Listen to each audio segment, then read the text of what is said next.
Hello, everyone. Thank you so much for tuning in. Today, my guest is MiLizbeth Flaco from the Emberá Indigenous community. MiLizbeth will share with us the story of her family decades search for a sanctuary to call home, and how, now that they found a place near the river and they're flourishing by sharing her community with the rest of the world, her home is being threatened by pollution and climate change. But she is organizing the youth of her community to fight back for Egoró Papa, as they call Mother Earth. I am sure you're going to love this episode.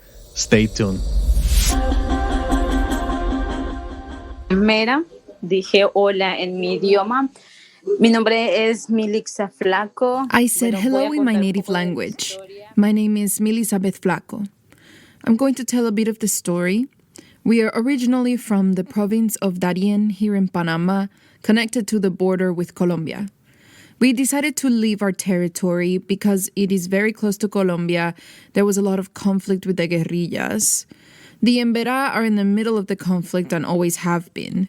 Many families were caught in the conflict and were very afraid, so they decided to look for new places, looking for safety. The Colombian Civil War is a 50-year violent struggle that forcibly displaced more than 8 million Colombians and left 250,000 dead. La segunda razón fue en busca de una mejor economía. The second reason was the search for a better living. When the national parks were created, indigenous people were banned from hunting in the area, even though that's what we had always done. So the economic reasons were very important.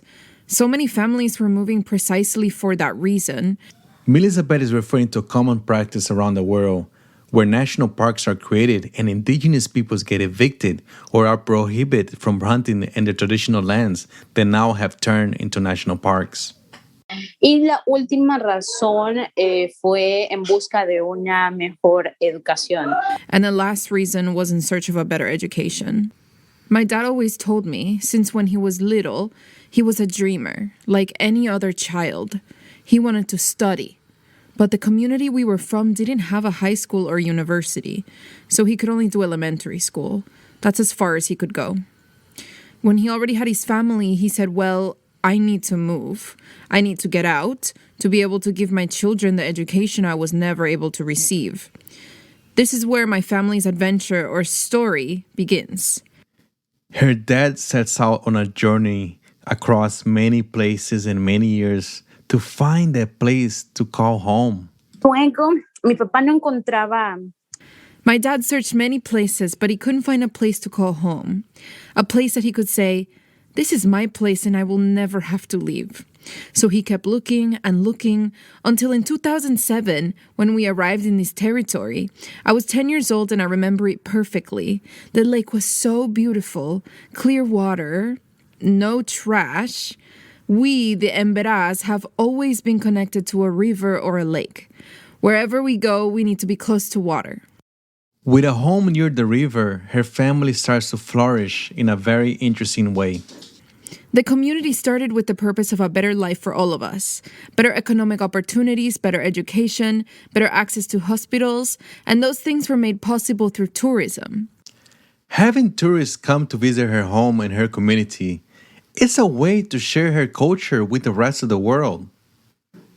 Pero yo digo que el turismo entra de una manera positiva. Especially because tourists coming into our community wanting to learn about us. And even things like a little of our language allow us young people to continue living within our communities. The thing tourists want to know the most is about our traditional way of dressing. It's being decorated with a painting that we called quipara in our language.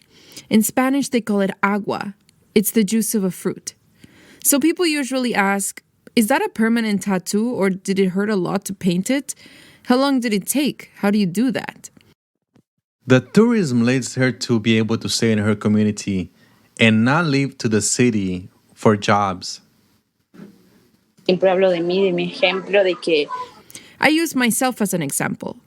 If I didn't have a means to make a living in my community, I wouldn't be able to stay in my community. I would have not had to go to the city, be working for someone else, living a life I would not enjoy. I would not be happy in the city. I would have had to go to the city, be working for someone else, living a life I would not enjoy. I would not be happy in the city. Now in our community, we have our income. We have our houses, our land. We have water. We don't need to go to Panama City because we can find our needs here. And we live in harmony with nature. So that comes to my point. How do we help Egoró Papa, who is our Mother Earth, so we can continue living like this? Yet, climate change and pollution on the river is affecting the paradise her and her family has found. Pero cuando tuve como 15 años, yo empecé a ver el cambio en el río. But when I was about 15 years old, I started to see changes in the river. Sometimes we had to push the piragua. The piragua is like a canoe that we use. We use it to come and leave our community. So every year we are seeing changes in the river we had not seen before. MiLizbeth is referring on how before the river would be normally high and there was no need to push the canoes into the river. But now, with climate change and droughts, they need to drag the canoes into the river.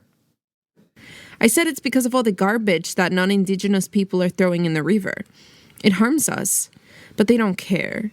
They don't care that there are two communities that live downstream and that we need the river, even for the water we drink. That is when we young people started the struggle, along with the little ones, also our community, to showcase the ugly things done to our community. It's very complicated because you can put up signs that say, don't litter, don't throw garbage in the river, and to put it in a bin, but they don't do it. It's very sad to see the trash every single day. So we have a struggle to fight. Climate change and pollution is affecting communities like hers, as stated by UNICEF's First Child Climate Risk Index, that says that 9 out of 10 children in Latin America are exposed to at least 2 overlapping climate and environment shocks.